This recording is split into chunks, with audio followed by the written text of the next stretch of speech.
Zion Williamson returned from injury for the Pelicans, then left the game, then returned again, and it actually gives us a pretty good update on his injury. Plus, you've got to squint to see it, but the Pelicans are putting things together. But is there a little too much small ball going on? Because why was there no Eve Messi at the end of this loss to the Cleveland Cavaliers? It's the Thursday episode of Locked On Pelicans. Let's go.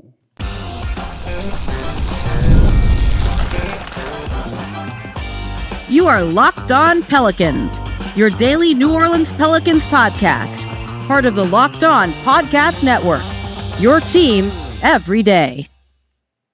Welcome to another edition of Locked On Pelicans, the daily podcast covering your favorite team, the New Orleans Pelicans and NBA, part of the Locked On Podcast Network, your team every day, available wherever you get your podcasts and available on YouTube. I'm your host, Pelicans Insider, credential member of the media, Jake Madison, at NOLA Jake on Twitter. Here with y'all on this Thursday, day after the Pelicans fall to the Cleveland Cavaliers, 131-122, but Zion Williamson returned, and that was big. And you saw some really good things here with the Pelicans at one point, leading by a lot, then coming back from 16-point down. We're going to get into the good and the bad from this game because there was a lot of both, and I think that makes it a pretty interesting one for us to break down here. That's, of course, what we're going to do. Today's episode of Locked On Pelicans brought to you by FanDuel. This season, you can start the year with a big return on FanDuel. New customers can place a $5 bet, and you'll get started with $150 in bonus bets if you win your first $5 bet. Visit FanDuel.com to get started. And of course, thank you for making Locked On Pelicans your first listen today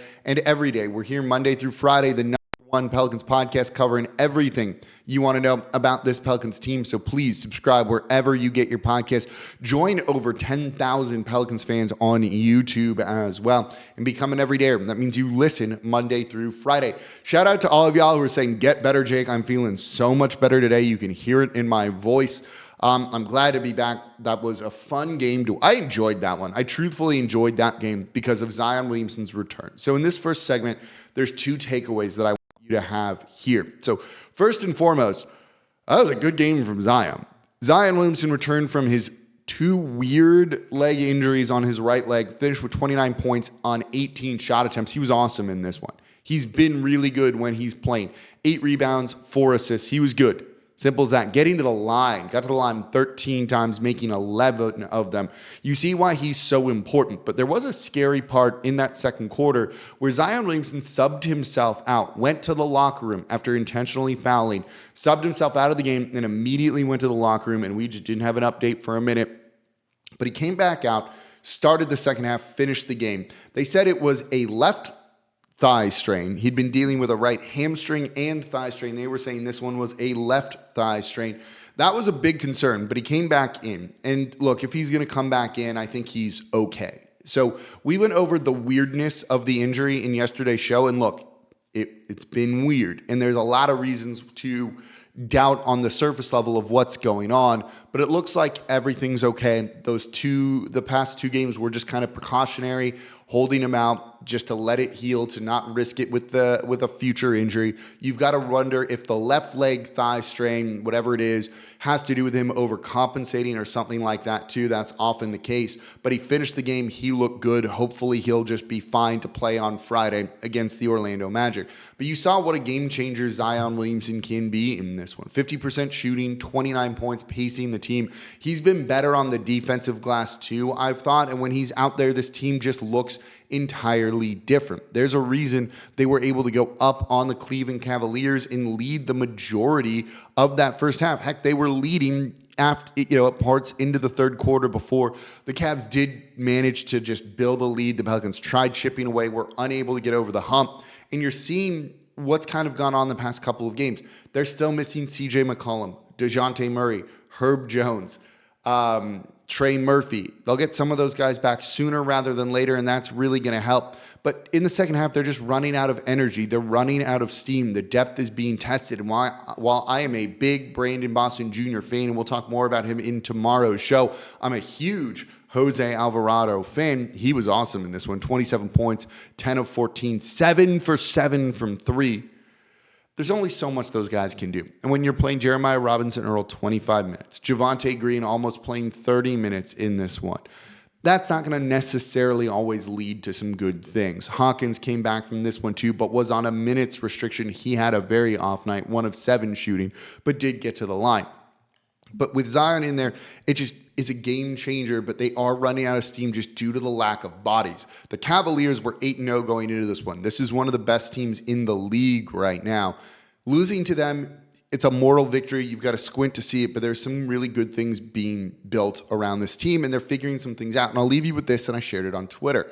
This is the other big takeaway that I do think is actually really important here when it comes to this team. The Cleveland Cavaliers came into the game with the 3rd best defense. They are a really, really good team. 3rd best defense, with a defensive rating of 107.9, 3rd best in the league. The Pelicans in this game had an offensive rating of 125.8, so they blew that defense out of the water. If you were to put that 125.8 into the league, that would be 2nd best. 2nd best. That's what they did offensively in this one.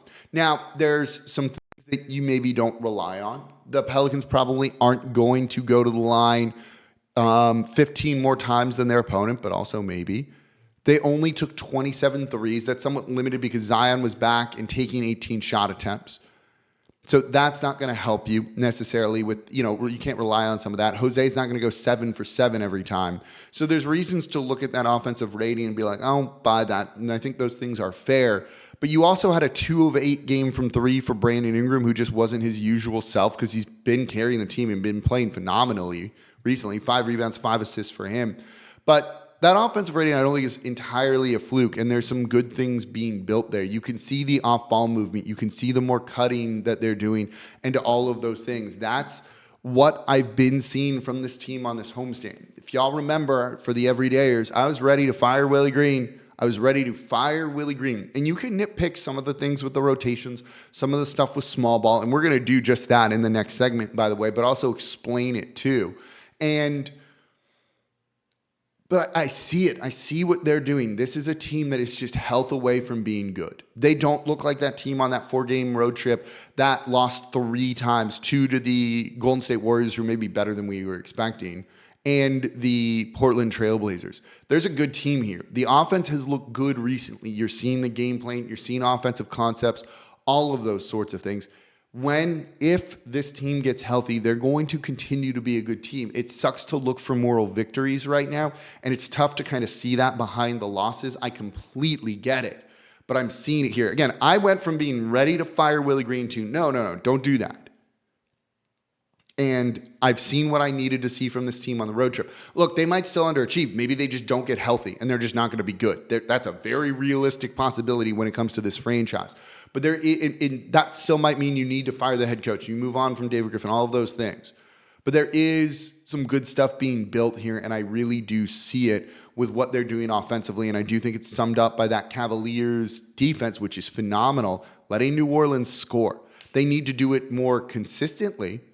Certainly, there's moments where they're playing with pace. There's then times when they're deep into the shot clock, waiting to get a tough shot up, and hopefully it goes in. And if it does, you're like, oh, hey, that's cool, but that's not a good process.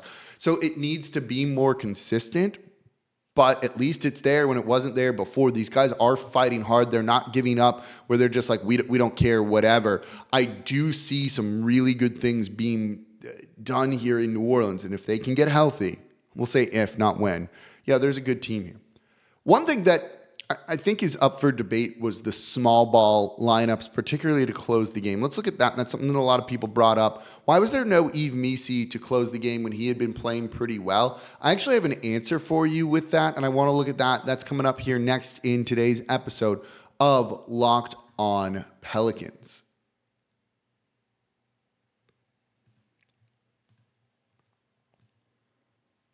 All right, today's episode of Locked On Pelicans is brought to you by Skims. Look, I've been using the same underwear brand for a while. I like it. It's been good. It hasn't really been a problem for me, but recently I got to try Skims. My fiance's been buying them for a while now. He's always raving about how comfortable it is, and they started making men's stuff, so I wanted to give them a try. And yeah, this is a bit of a game changer for me here. I like the stretch 5-inch boxer brief. That's the one that I've been wearing a lot, and I ordered a bunch of these. You know, I work out. I'm out on the move a lot. I'm at Pelicans games walking around, getting the steps in, all of that. I travel a good bit on airplanes a lot.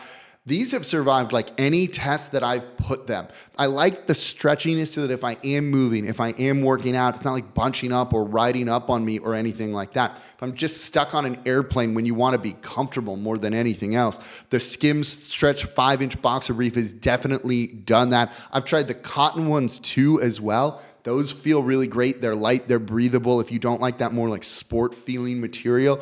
But these have gotten it through. When I did that 4-day road trip from Los Angeles to New Orleans, I was wearing a pair every day. New pair. We were being clean and hygienic here. I'm wearing a pair right now. I'm not going to get up and show you, but I absolutely love these. And you can give them a try too. Shop Skims Men's at skims.com. That's SKIMS.com.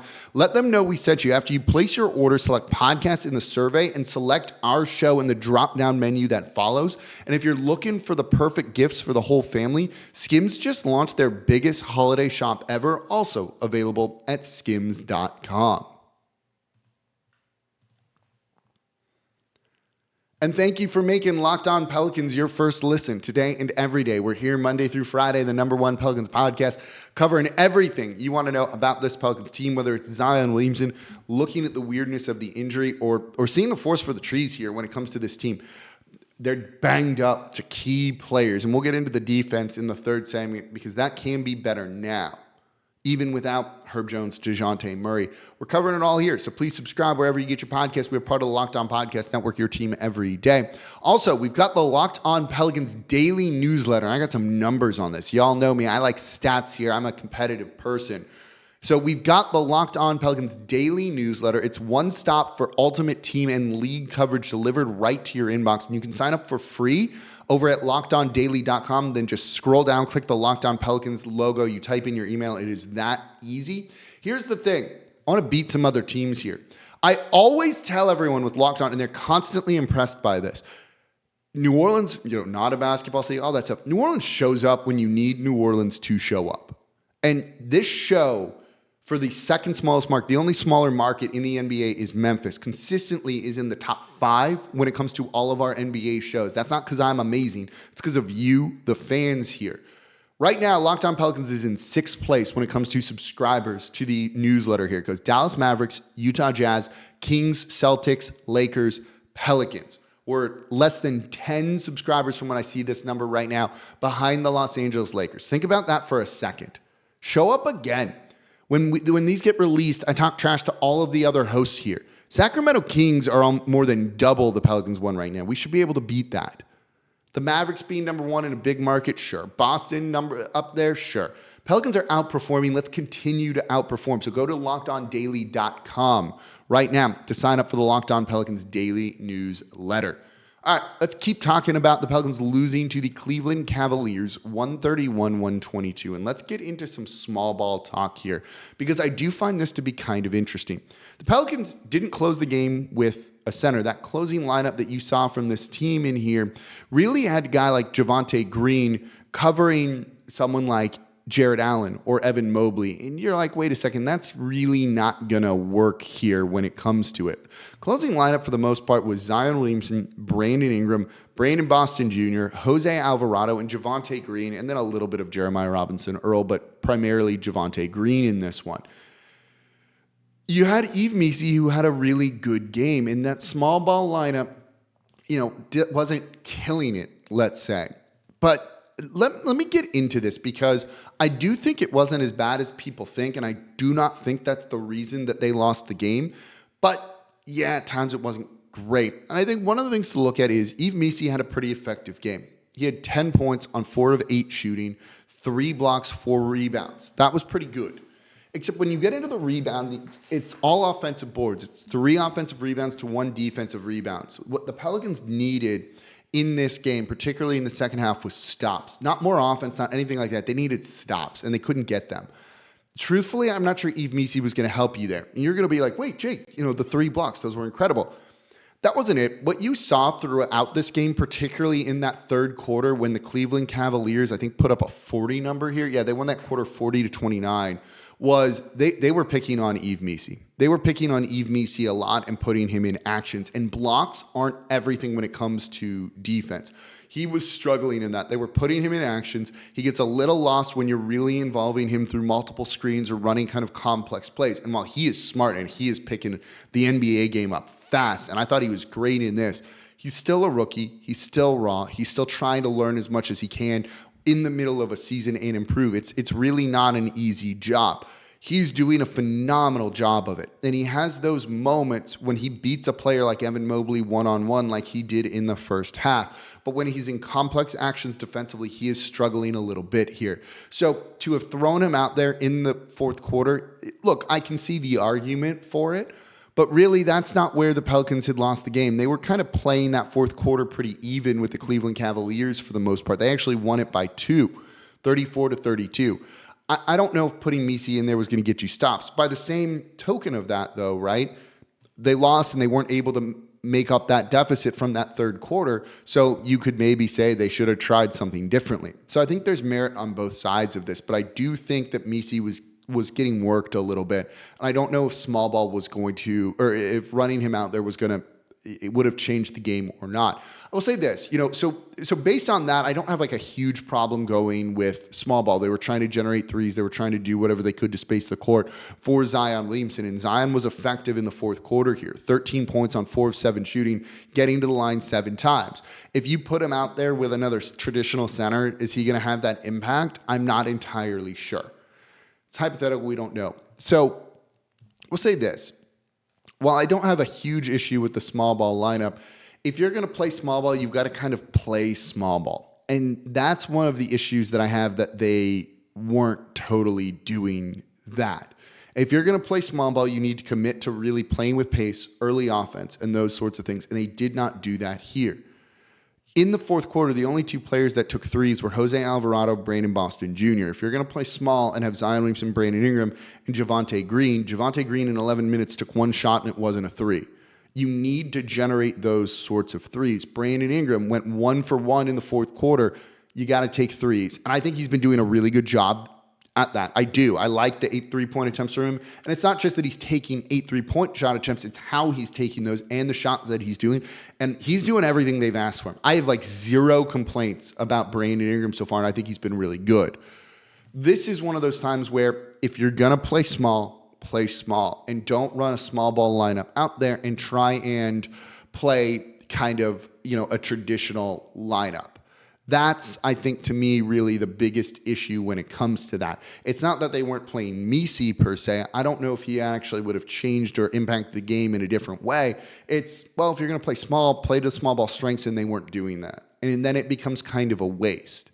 You play small, you're going to get hurt in certain areas, but then you think, well, playing small is going to give us a huge advantage in these, and it overcomes that. That didn't happen in this one. And it could also just be the injuries, and maybe if you run this lineup with different players, Herb Jones, Trey Murphy, Dejounte Murray, entirely different story here. But didn't work in this game. The Pelicans lose. I don't want to say it's a winnable game, but it wasn't not a winnable game, I think, for the team. But truthfully, kind of going to everything I've already said here, I don't think small ball cost them. I don't like playing small ball if you're not going to commit to, doing the things a small ball team should. But really it was the defense. And it wasn't the defense because they were small or anything like that. In that fourth quarter, it was guard play that was killing them. And we'll get into that in the next segment. It was really just Donovan Mitchell, who was on a heater, it felt like, all night long. So this team was doing kind of what they needed to do, and they just lost to a better team. I don't have, the biggest issue with that. That small ball lineup in the second half, in the fourth quarter, 2 steals. You needed to generate more than that. That wasn't particularly great. It was the bigs that did it in Zion and Jeremiah Robinson Earl too. If you're going to play small, commit to playing small. Do I would say the small things. Pelicans didn't do that. That's part of why they lost. But to me, the bigger thing about why they lost, truthfully, is the defense. They are just getting killed in certain areas with it. I want to look at that. That's the big, more than anything now, it's the defense to me of why they are losing some of these games and why they lost this game. They didn't lose this game, in my opinion, because of small ball, because of the defense. Let's look at that. That's coming up here next in today's episode of Locked On Pelicans. Today's episode of Locked On Pelicans is brought to you by FanDuel. Get ready to take on all the NBA action with FanDuel, America's #1 sportsbook, because right now, new customers can bet $5 and get $150 in bonus bets if you win. I'm going to sneeze here in a second. FanDuel Sportsbook app gives you everything you need to place live bets on NBA action all in one place. So when you get a hunch in the middle of a game, you can check out the latest stats, view live play-by-play, and so much more on the same page where you place your bets. Look, if you wanted to get in on the Pelicans on the over, they've been really good at making those happen so far this year. The over was set at 224.5 in this game. The total points, 253, blew that out of the water. If you put $5 on that, you have $150 in bonus bets along with your winnings from that $5 bet. You can do it all over at FanDuel.com. So never waste a hunch and make every moment more with FanDuel, an official sportsbook partner of the NFL. And thank you for making Locked On Pelicans your first listen today and every day. We're here Monday through Friday, the #1 Pelicans podcast, covering everything you want to know about this Pelicans team. We're going to try and do a bonus show for you on Saturday to try and make up for, or probably on Sundays when it'll come out, to make up for missing the show the other day when I was sick. And you heard it in yesterday's show. I am much better now. Thank you, antibiotics, for getting me through all of this. We also have Tulane's homecoming game this weekend, which is going to be a lot of fun. So I'm happy to be here talking basketball with y'all. Look, when I was sick and missed that episode, the newsletter still went out. So you can go sign up for it over at lockedondaily.com. Just scroll down, click on Locked On Pelicans, and you can sign up that way. And of course, for your second listen, Locked On Saints, all the fallout from the Dennis Allen firing. Did Mickey Loomis want him fired? That's a question I have. And given the statements and everything, that's a little odd. Go check that out over at lockedonsaints.com. Ross Jackson making sense of everything black and gold and what's now kind of just like an exciting, new time for the Saints here. So please go check out Locked On Saints, part of the Locked On Podcast Network, your team every day. So I want to wrap up talking about what I think lost them the game. It wasn't the small ball. It wasn't the offense. The offense is doing some really good things, has on this 4-game homestand. Right now, I am off the fire Willie Green train. I think they've done some really good things. Right now, I think it's just injuries for the most part holding them back. What's also holding them back is the defensive side of the ball as well. Like, that has not been great for the Pelicans, in my opinion. Their defense, of which they were good last year, is really struggling, and that's disappointing to see. This is a team that's just not getting stops. They've had the 6th best defense, 7th best defense the past 2 years, depending on where you look. Right now, after this game, New Orleans has the 29th ranked defense, second to last in the league. That is taking into account, thank you, glass.com, taking into account this game against the Cleveland Cavaliers. Cavaliers, by the way, have had a real good offense. They had the second best offense. The second best offense going into this one. By the way, the Pelicans, remember I said it was the 3rd ranked defense going in? They're now 5th after the amount of points that they gave up to the New Orleans Pelicans. That's what New Orleans just did to them, which I think is kind of funny here, actually. Dropped them from 3rd to 5th in one game. About 7 points, too. Like a pretty significant drop there. Early in the season, so those numbers fluctuate. That's what New Orleans did. The offense was fine in this one, in my opinion. Now, other parts weren't. Their defense wasn't, this was a game where New Orleans lost the points in the paint battle again. And it's not big men doing it. This is guard play. They lost the points in the paint 64-50. Defense is what's killing the team. Not getting stops is what's killing the team. Being in long rotations off of dribble drives, dribble penetrations is what's killing the team. New Orleans historically, the past, under Willie Green, has done a really good job of contesting threes, keeping teams from shooting particularly well from three when it comes to all of that. This year, they're not. And truthfully, in my opinion, that has more to do with dribble penetration than anything. They're 15th, right in the middle of the league after they've been top 5 the past couple of years when it comes to opponent three-point shooting percentage. That wasn't a fluke. They didn't allow teams to get into the paint. It kept New Orleans out of really long rotations. Guy drives into the paint. Someone has to rotate over the low man, whatever word you want to use with all that, rotates over to take him away. Now, all of a sudden, they kick the ball out. They're swinging the ball around. They'll find an open three-point shot. New Orleans has done a good job of limiting that the past number of years. And this year, because they're allowing so much penetration into the paint, rim pressure, that they're not able to do it. So why is this going on? So it's two things. First is injuries. There's no Herb Jones. There's no Dejounte Murray. That's two literal all-defensive team guys that you could have on the court that, yes, would help you with dribble penetration. That would help stop some of that. You can throw them on guards. You can throw them on wings. That's going to slow those guys down. That's a huge part of it, right? It's injuries. Sometimes it is just that, especially because they figured out the offense. But by the same token, these guys do need to be more aware. One of the things that you noticed in this game was Cleveland killing the Pelicans off of backdoor cuts. Repeatedly, just backdoor cut, guys not picking them up, and that was that. You should easily be at least eliminating that sort of thing. Can you stop Donovan Mitchell from doing Donovan Mitchell things in this game where he scores 29 points on 20 shot attempts? No, probably not. But can you stop him from dishing out some of those assists to some of the bigs or others who are just cutting and making the life easy for him? Yeah, you can do that. And that can be the difference between winning and losing. And that's where the Pelicans are struggling right now. The defense will get better just simply with Herb Jones and Dejounte Murray being back and the length of a guy like Trey Murphy. But at least you don't control that. But you can control your effort on the defensive side of the ball. You can control these guys cutting and picking them up, right? Like that's not a lack of talent thing. That's just a not doing it, a lack of awareness thing. And that's what's hurting the Pelicans when it comes to it right now. So this is a team that should clean that up, can clean that up. Will they clean it up? I'm not sure, but they're certainly capable of that. And that would make a very big difference for this team, I think, going forward. So they're putting it together. You might need to squint to see it through the injuries and through the losses, but this team is putting things together. And I'm feeling pretty optimistic when, if, whatever words you want to use, they get healthy, they'll be able to hopefully go on a run. There's a good team here. It's just these injuries are killing them right now, but they've definitely figured a number of things out. So tomorrow's show, let's look at Brandon Boston Jr., a couple of other players on this team that I think are really impressing. That's going to be in tomorrow's episode of Locked On Pelicans. Don't forget, go to LockedOnDaily.com to sign up for the daily Locked On Pelicans newsletter as well. I'm about to write it now as soon as I'm done recording the show.